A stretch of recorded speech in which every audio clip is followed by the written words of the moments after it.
So let's move on to the next presentation, which is going to be by Sébastien Lyonnais. So he's working in the CEMIPI in Montpellier, which is the Centre d'études des maladies infectieuses et pharmacologie anti-infectieuse. So he did his PhD in Paris, studying HIV with electron microscopy. And then he did some postdocs around France and in Barcelona. And since 3 years, he is working in the level 3 biosafety microscopy facility in the CEMIPI. So he's going to talk about this facility. You can start your presentation. Thank you, Valentina, for your presentation, and thank you very much for your invitation. And good afternoon, everybody. I hope you are all fine. So, as Valentina said, I work in Montpellier CNRS, and I'm in charge of a microscopy platform dedicated to the imaging of live infectious samples, such as infected cells, infectious bacteria, or viruses. And because these samples are obviously dangerous, this requires a specific environment and specific laboratory design. So I will use this 15 minutes today to give you a brief overview of this specific laboratory design and the conditions to perform live imaging on infectious samples in biosafety conditions. So viruses are, I'm sorry, I have trouble here. Yes. So microscopy is a very important tool, obviously, in biology because it helps us to study and understand virus host cell interaction. So with a microscope, you can see what happens when a virus is infecting a cell, like the step of viral cell interaction, virus entry, the way of the RNA of the DNA of the virus is replicating within the cell, the interaction of the proteins of the virus with the host protein, how the virus assembles at the plasma membrane, how the virus is budding, and in certain cases, how the virus can maturate. Microscopy can also be very useful to study the effect of antiviral molecules, so that will block virus cell interaction, entry, replication, interaction with protein, and so on. So when you want to perform microscopy on viruses, you have two choices. On the left is the classical way you do your experiment in a cell culture dish, and you fix the sample with a chemical agent, such as glutaraldehyde or formaldehyde. And next, this sample can be used for electron microscopy or photonic microscopy, which is so very powerful. But you have a problem is that your samples are fixed, so they are, let's say, dead, and you don't have access to the dynamics and the biological complexity in real time. So because of that, you may need to image and want to image your sample in a living conditions, and which will give you the information in real time. In this case, you will face the problem that your sample are infectious. And as you are now well aware of that, this is a big problem because you will need to protect yourself to the potential danger from the sample. So these precautions are dependent on the biological risk for each agent. And in fact, microorganisms are classified in 4 levels of dangerousness that correspond to a certain class of laboratory. So in the class 1, you have the viruses and bacteria that do not cause disease and present minimal potential hazard to laboratory personnel and the environment, like typically Escherichia coli. Class 2 viruses are moderate potential hazard to personnel and the environment. So this includes bacteria and viruses that can cause only mild disease to human and are difficult to contract via aerosol in a lab setting, like herpes viruses, some salmonella bacteria, hepatitis A, or measles. Class 3 are the viruses and microbes that can be either indigenous or exotic, and so they can cause serious or potentially lethal disease through respiratory transmission, like, for example, the HIV, the flu, pestis, tuberculosis, so the SARS coronavirus, the flaviviruses like hepatitis C, or the viruses that are transmitted by the mosquito. In the class 4 viruses, you have the famous Ebola, which is highly dangerous and exotic and posing a higher risk of aerosol transmitted infection, and infections are frequently fatal and without treatment or vaccine. So each class of virus corresponds to a class of biosafety laboratory level. So BSL1 to BSL4. BSL1 to BSL2 lab are the regular one you know well. So that are regular research laboratory with a specific equipment for the personnel and a good microbiology practice like wearing gloves, lab coat, and working with cell culture in the biosafety cabinet. The BioSafe3, the BSL3 laboratory is a special room that is like a submarine, which means it is completely sealed, completely closed, and in which the pressure inside the lab is lower than the outside pressure. So by this way, the infectious agents will not leave the room because they will be blocked by the airflow. Biosafety level 4 lab is the same device than the laboratory level 3, but the user is wearing a special pressurized suit that protects him entirely. So that's here you have the BSL3 lab design. So the principle is to use a negative airflow into the lab. So the lab is built on a monolithic floor, and the floor and the walls are covered with plastic or latex so that the full room is entirely closed and sealed. Next, you have an interlocked air supply that will decrease the pressure within the lab, and which means that the airflow will go through this way, and the virus or something that can float in the air will be blocked because of this airflow. So the exhaust fan is also coupled with a high efficiency particulate air filter, which is called EPA. And there is also a canopy of exhaust filters on the top, which will be used to exhaust the air. The system is also renewing the air, usually between 12 to 15 air changes per hour. The personnel is obviously need to be trained to work on class 3 pathogens and has to manipulate the infectious agents in a class 2 biosafety cabinet, and a microscope, a device, needs to be placed at least in a box to protect the user. To enter the lab, you need to use an enter room or airlock and with some security and so on. So the researcher in this lab needs to wear special protection. So these are called personal protective equipment, PPE.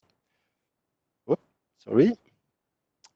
The typical equipment is to protect your face with a face shield or a FFP3 mask and some safety glasses. You must wear a solid front wrap or round gown, a double pair of gloves, and to cover your shoes. All the waste from the BSL3 lab must be autoclaved prior to disposal, and the autoclave is located within the BSL3 laboratory. All the manipulation of biological sample must be done under a biosafety cabinet. So this is the scheme here showing this device. So with the airflow, so this device in fact protects the user by pushing the air and the contaminated air through this way, so that you can work in safety condition here, and so the viruses or whatever are going here and are filtered through this special filter. So when you want to do microscopy in the BSL3 lab, you prepare all your sample in these conditions, and next your culture dish or your cell culture plate can go within the microscope, as you can see here. So coming back now to the SemiPy laboratory. So our laboratory, in fact, is one of the largest BSL-3 in France, in Montpellier. It's around 230 meters square BSL-3 facilities. To give you an idea, generally BSL-3 laboratory is around 20 to 50 meters square. So this setup here is very big. The protected space that you can see in this scheme is divided into different rooms with in each room special equipment for virus research or bacteria research with a cascade of a negative pressure, as you can see here in this scheme. So what do we do in this lab? In fact, it's a unit of services. So people can rent a box or a cabinet to work on their pathogen. So this work for private company or for academic teams. We have a service where we produce bacteria and or viruses. And we are also working on cell culture assays for using fluorescence to find and to screen antiviral molecules. And we have this microscopy facility, and we also train people for BSL-3 practices. So as I told you at the beginning, we have a microscopy platform with the microscope that are located inside the BSL-3 laboratory. So in this room on the left, we have two microscopes. We have a fluorescent microscope in turf mode and for the super resolution microscopy by Palm and Storm. We have also an atomic force microscopy that is coupled with a fluorescent microscope. And in this room, we have an interferometer, so which is a device to measure virus particle concentration and diameter. And we have also a fluorescent microscope to do a confocal spinning disk microscopy. So the spinning disk microscope is very useful for us because it's a device where we can incubate the cells for live imaging. So as you can see here, the microscope is under a special box and with the CO2 and temperature at 37 degrees. And if, for example, if you have, let's say, a fluorescent virus or a virus that makes the cell fluorescence, like, for example, like in this example, where we use a Zika virus that contains a gene for the mCherry protein, upon infection, the cells will become red, fluorescent red, as you can see here. And we can follow the infection by this virus through the time with different colors at the multi-position, multi-Z, different times. So an optical microscope for us is a very important tool to follow visually the time of infection.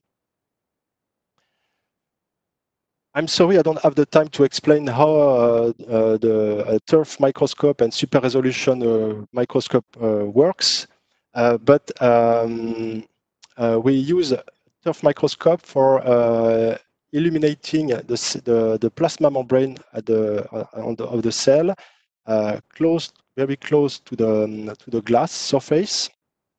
And this technique is very useful to remove, as you can see here, the background.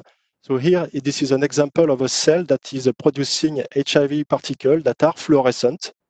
And with the turf microscopy, you can see all these dots that are the viruses or the fluorescent particle at the surface of the cell. Next, you can perform super resolution microscopy, like for example with Palm imaging. And you can go up to the resolution of single virus at the plasma membrane, as you can see here and here. So these little dots here are in fact single particle. So you have this very nice review here by somebody that I think is listening today, where you can find all the details of this type of experiment, where the people have been able to see single particle by fluorescent microscopy with a resolution around 20 to 100 nanometer. So we have also this video drop nanoparticle counter. So this is an interferometer. This is a collaboration with a startup in Paris that is building this device. It's a very nice device because it helps us to film various movement in a drop. So you have a 10 microliter drop that you put on this instrument, and let's see if it works. So by interferometry, you can follow the particles.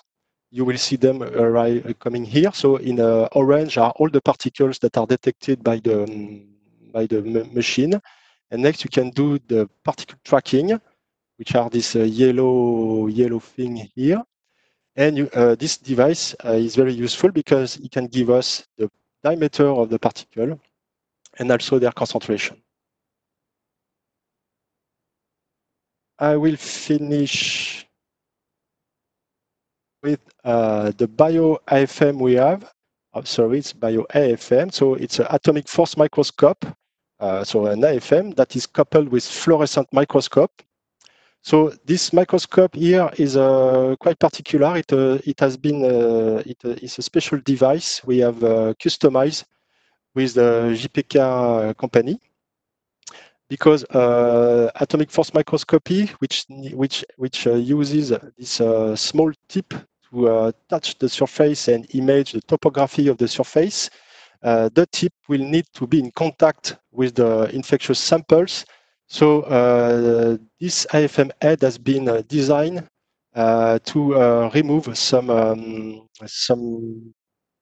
pieces that could scratch the gloves, for example, and the head has been completely sealed to avoid having contamination of the instrument by the viruses. So this is the combo of the AFM on the optical microscope, and everything is in a big box, also to avoid contamination. So with this machine, what we can do simultaneously at optical imaging and also atomic force microscopy imaging. So like the previous example, you have a fluorescent cell that is producing a virus. So in the different cell on the culture dish, you can choose the positive cell, like for example this one, and you can do simultaneously the imaging of this cell with atomic force microscopy. So you have the topographic image provided by the microscope, and with the AFM you can next zoom on this location here, zoom more, and as you can see here, you start to see some little dots on the surface that are in fact particles of viruses that are produced by the cell. And with this microscope, you can go up to the resolution of the single particle with the nanometer scale resolution. So I will finish here. I will end here. So I thank my colleagues of the SemiPy, because there's a lot of work with working and producing viruses for imaging.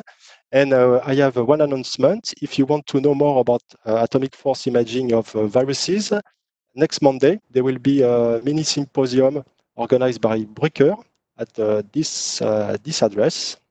So don't hesitate to join us. And I thank you for your attention. Thank you, Sebastian, for your presentation. So I'll start with the questions. So the first one was, can one test the BSL, the biosafety level 3 or 4 sealing efficiency? Yeah, can you repeat, please? If you can test the sealing efficiency of the biosafety yes, level 3 in and fact, 4 rooms? every year this type of laboratory must be checked for sealing efficiency. So you have a special company that use some devices with airflow and control the BSL3 sealing, which takes around 1 week to do that. So every year you need to do that. That's the law. Okay, next question is, what are the main challenges currently preventing us to run tests for the SARS-CoV-2 using any optical microscopy techniques? Is it to skip the long PCR amplification? You mean with the... preferably level 3, otherwise with immune labeling? Yes, that's the point. I hope I interpreted the question right. If not, Thomas, feel free to intervene. The point is that this virus is quite new, so there's a lack of tools. Like, for example, immunolabeling, you will need some antibodies. And for the moment, there are not that much antibodies, so that's the point. Next, we need to know more about the virus structure and protein. For example, to make some fluorescent viruses, we will need to know more about this virus. So, in fact, now the things are going so fast that I guess it will work very soon. But we are lacking a lot of tools to start experiment. I didn't show you, but you will see that on Monday if you go to the seminar in Brucker. We will start to image the SARS-CoV coronavirus with an atomic force microscope. And we saw very well the particle structure and the spike. So everything is going, is accelerating. But we are missing tools. So there are a lot of things to do now. Okay, thank you. Next questions. There are a lot. Be prepared. So what is the HEPA filter you use in your cabinet? HEPA filter means high protective part. I don't remember. So it's a norm. So for example, in France, there is only one company that is producing this type of filters that are called absolute filters. So the cutoff should be. I hope I don't say a bad thing, around 22 micron or something like that. So no, even less. So it's these are filters that needs to be changed every 3 years, I think, and that are also tested every year for their efficiency. So in fact, the BSL3 laboratory every year we disinfect the lab, and we have many companies and people coming in the lab to check the sealing of the lab and if the filters are okay and if everything is working perfectly. So for us, for microscopy, it's quite complicated because we will need to wait for around 3 weeks before being able to work again, because the lab must be controlled. Okay, the next question is, how do you get the viruses? Where do you get them from? Oh, that's quite complicated. For flaviviruses, for example, that's like Zika virus, this can be done with a synthetic DNA, for example. So now you can buy a full piece of DNA that is synthetic, containing the sequence of the virus, and you can produce viruses this way. Otherwise, you can cultivate the virus. So HIV, for example, you have the sequence on the plasmid. So you can transfect cells with a plasmid containing all the sequence of the HIV, and the cells will, like you do with bacteria to produce protein. The cell will see this plasmid containing the sequence of HIV as an HIV, and so they will produce HIV. For coronavirus, for the moment, we are using samples coming from the blood or from patients, for example, in Montpellier hospital. And next, we try to. So this is the step we are working on actually. We are trying to amplify the virus coming from the samples of somebody in different cell culture, so that the cell will produce more and more virus that we can replicate week after week. So there are different ways to do that. I hope I have. Okay, I will ask you like one last question and then we will go on. And again, maybe if at the end people still have some time, we can go through the unasked questions. So in the past, has there ever been any example of an epidemic starting after a virus leaking from a lab? To my knowledge, no. There is this story of having viruses escaping lab. Like I saw Professor Montagnier talking about that this morning.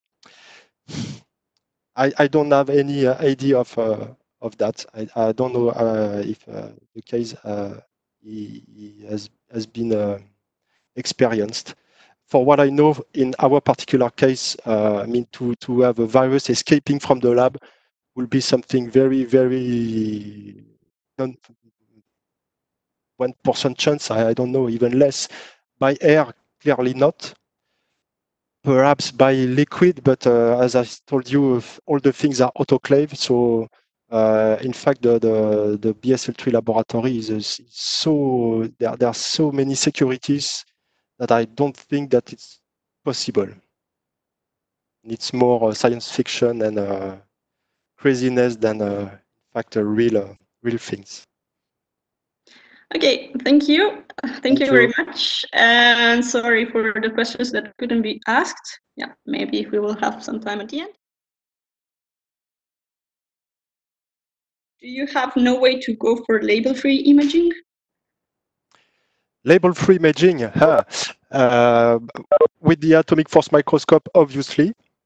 Otherwise, viruses, we have a problem is that most of the infectious viruses have a diameter around less than 100 nanometer, which means it's impossible to see them by wide field or whatever imaging without fluorescence, because we are largely under the resolution of light. So no, or by other ways, but no, they are or perhaps by labeling with some gold particle or something, but it's more the field of electron microscopy. Okay, then there was a question. Since the tip of the AFM is in contact with many viruses, is there a probability for recombination and virus evolution? With the tip of the AFM? No, because with the tip of the AFM, you just scan and touch the virus. So no, what you do if you put too much forces, you scratch them like a football ball or whatever. You can every sphere you can scratch with a tip, but this is the only thing you can do with the AFM tip. But with the AFM tip now, you can measure many things. So you can have the image, the topographic image, but you can also have now the quantitative imaging. So in fact, when you press the virus with the AFM tip, you can have access to the elasticity of the particle and the mechanics of the particle. But otherwise, you will not do nothing on the virus except breaking it. Okay. And then there was a question by Camille. In a BSL-3 or 4 lab, researchers are tested to verify they have no unidentified break on security. If yes, in which case? Camille, I didn't really get your question, but if you're still here and want to ask it again. You mean what, Camille? That we are followed by a doctor to see what happens? Yes. Okay. Yes. Indeed. So when you work on viruses in BSL-3 or 4, indeed you have to be in contact with the work doctor. And this is my case. For example, next week I have to take another blood shoot because I'm working on SARS-CoV-2. So the doctor asked me to go back to take a blood sample. So we are followed. And for example, we can work with hepatitis B because there is a vaccine. Some people can work on yellow fever virus, for example, because there is a vaccine. But me, for example, I cannot work on this yellow fever virus because I have to be vaccinated. This is something I have to do. But yes, right, we need to be followed by medical medical people to work in the lab. Sure.